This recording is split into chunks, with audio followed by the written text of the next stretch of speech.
ទិញល្ពៅ3000មកថាយកមកស្ងោរញ៉ាំធម្មតាទេបងប្អូនមិនតែនឹកឃើញថាក្នុងទូទឹកកកហ្នឹងនៅសល់សាច់ដូងទុំកោសដែរអញ្ចឹងទៅខ្ញុំទុកល្ពៅដែលបានស្ងោរឆ្អិនហ្នឹងមិនតិចយកមកចំហុយលាយសាច់ដូងទុំកោសថែមល្ងអញ្ចឹងមកបងប្អូនអើយគឺថាឈ្ងុយល្អខ្លាំងមែនតើញ៉ាំទៅបាត់ល្មួយប៉ះសាច់ដូងអញ្ចឹងទៀតអើយគឺថាឈ្ងុយពេញមាត់ពេញច្រមុះបងរសជាតិបាត់ពីផ្អែមឡំគឺញ៉ាំជក់មាត់ណាស់បងប្អូនដែលនៅសល់ល្ពៅឬក៏អត់ដឹងថាមានល្ពៅច្រើននឹងធ្វើនំអីឆ្ងាញ់បងប្អូនអាចសាកធ្វើនំបែបនេះបានគឺឆ្ងាញ់ខ្លាំងមែនតើបងប្អូនចំណែកវិធីធ្វើវិញអត់មានអីពិបាកធ្វើទេគ្រឿងផ្សំគឺតិចណាស់មានតែម្សៅតាណាបល្ពៅសាច់ដូងអីតិចតួចមក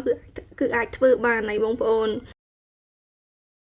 ហើយនេះវិញគឺខ្ញុំដាក់ល្ពៅដែលបានស្ងោរឆ្អិនហ្នឹង85ក្រាម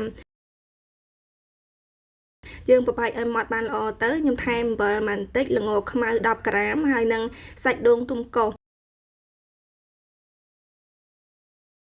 សាច់ដូងទុំកោសនេះខ្ញុំដាក់150ក្រាមស្មើនឹង1ខាំកន្លះម្សៅអង្ករត្នោត150ក្រាមស្មើនឹង1ខាំកន្លះដូចគ្នាចំណែកស្ករវិញគឺខ្ញុំប្រើស្ករស45ក្រាមគ្រឿងផ្សំធ្វើនំគឺមានតែប៉ុណ្្នឹងទេហើយយើងរៀបចំច្បល់ម្សៅជាមួយនឹងសាច់ល្ពៅហើយសាច់ដូងអីផ្សេងៗនឹងឲ្យចូលសព្វគ្នាបានល្អ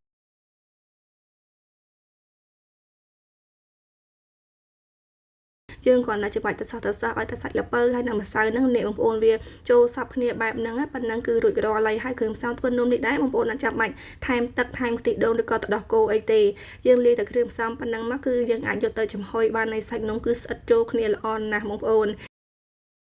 តោះបារម្ភថាខ្លាចគីឡូសាច់នំពេលដែលចំហុយឆ្អិនទៅវាអត់ស្អិតចូលគ្នាអីគឺអត់ទេបងប្អូនសាច់ល្ពៅរបស់យើងក៏មានជាតិសំណើមសាច់ដូងក៏មានជាតិសំណើមហើយពេលដែលយើងចំហុយហ្នឹងវាមានជាតិសំណើមស្រក់ពីលើកំហុបឆ្នាំងអីមកទៀតចំហាយទឹកហ្នឹងអញ្ចឹងគឺធ្វើឲ្យសាច់នំរបស់យើងហ្នឹងស្អិតចូលគ្នាបានល្អអីបើសិនជាបងប្អូនលាយជាមួយនឹងទឹកធ្វើឲ្យសាច់ល្ពៅហ្នឹងវាស្អិតល្មួតចូលគ្នាវាទៅជាដុំមូលវិញអញ្ចឹងបងប្អូនអាចយកនំហ្នឹងទៅចៀនវិញពួកអីពេលដែលយើងយកមកចំហុយសាច់នំអត់សូវឆ្ងាញ់ទេ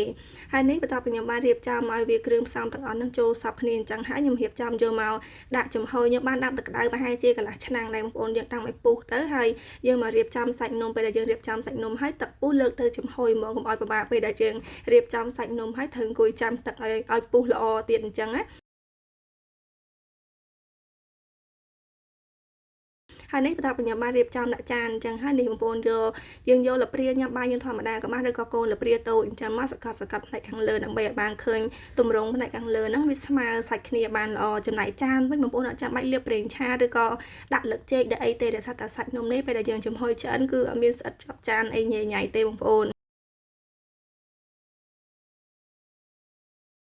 សាច់នំមិនថាក្តៅឬក៏ត្រជាក់ទេបងប្អូនចង់ដកចេញពីចាននឹងនៅក្តៅក៏បានឬក៏នៅទុកឲ្យត្រជាក់ហើយចាំយើងដកចេញក៏បានដែរគឺសាច់នំតនីមកបងប្អូនអត់មានស្អិតជាប់ចានអីញ៉ៃទេនំនេះខ្ញុំធ្វើមកច្រើនហើយមិនថាដលងឬក៏ត្រាវទេគ្រាន់ថាល្ពៅនេះគ្រឿងផ្សំខុសពីដលងហើយនឹងត្រាវតិចតួចដោយសារតែសាច់ល្ពៅវាពេលដែលយើងស្ងោរឬក៏ចំហុយនឹងវារៀងជក់ជាតិទឹកច្រើនជាងត្រាវហើយនឹងដលងហើយនេះបន្ទាប់ពីខ្ញុំបានរៀបចំអីហើយអញ្ចឹងទៅខ្ញុំយកមកដាក់ចំហុយយើងដាំទឹកក្តៅឲ្យពុះដាក់ចំហុយរយៈពេល35នាទីបងប្អូនកណ្ដប់នាទីទៅគ្រប់35នាទីគឺនំរបស់យើងឆ្អិនហើយហើយចំណែកភ្លើងក្រាស់វិញបងប្អូនអាចបើកភ្លើងមធ្យមទៅភ្លើងខ្លាំងបើសិនជាបើកភ្លើងតិចពេកនំរបស់យើងគឺវាយូរនឹងឆ្អិនណាបងប្អូនអញ្ចឹងយើងបើកភ្លើងមធ្យមទៅភ្លើងខ្លាំងនំល្ពៅចំហុយលាយសាច់ដូងនេះខ្ញុំធ្វើឆ្អិនហើយរួចរាល់បងប្អូនសាច់នំវិញមិនថាក្តៅឬក៏ត្រជាក់ទេដូចខ្ញុំបានបញ្ជាក់នៅខាងដើមអញ្ចឹងគឺងាយស្រួលចាក់ចេញពីចានណាអត់មានស្អិតជាប់អីញ៉ៃទេហើយសាច់នំវិញបងប្អូនញ៉ាំនៅក្តៅហ្នឹងក៏ឆ្ងាញ់ធ្វើឲ្យត្រជាក់ហ្នឹងក៏ឆ្ងាញ់ដែរយើងញ៉ាំទៅបាត់ពីឈ្ងុយល្ពៅឈ្ងុយល្ងឈ្ងុយសាច់ដូងហ្នឹងអុយគេថាញ៉ាំលេងញ៉ាំអីហ្នឹងគឺជក់មាត់មែនតើហ្មង